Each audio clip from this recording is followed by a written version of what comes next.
Welcome to the Milsurf Mic channel. This is the Ruger LC Carbine in 5.7 by 28.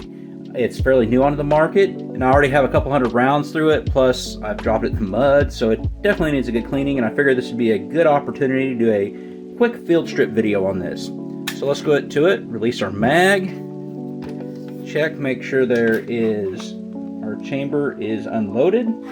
So let's get to it.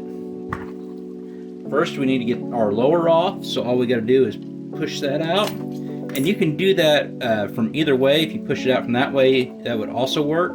So you got your pin there, just got to pull your lower back. It's off and easy peasy. Now your bolt, your bolt is actually split in half. It comes out in two pieces. So let's get to that process. So we got to pull this back. That comes out like that. Next, we want to pull our spring out. So that's simple enough. And then pull the other part of our bolt back.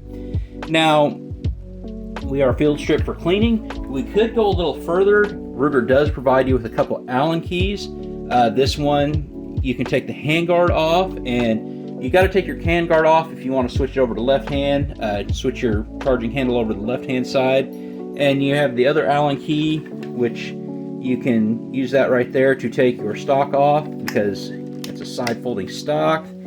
And if you have it left-handed, you want it to fold the other way. But I'm not going to go that deep in this video. Now let's go ahead and get her put back together. One thing you got to keep in mind on your bolt is, see this little guy right here? That actually fits in that little cutout right there.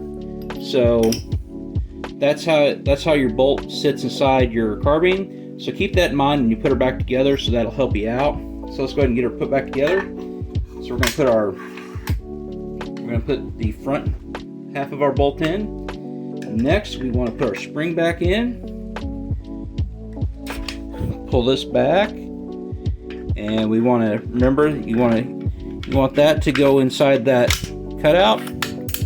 And our upper is back together, so basically all we got to do is put our lower back on. Put that on, push it up, put our pin back in, function check, and we are back together. So if you want to learn more about this carbine or hear my opinions on shooting it, my thoughts on shooting it, please check out the video over there. Otherwise, thank you for watching, and as always, have a great day.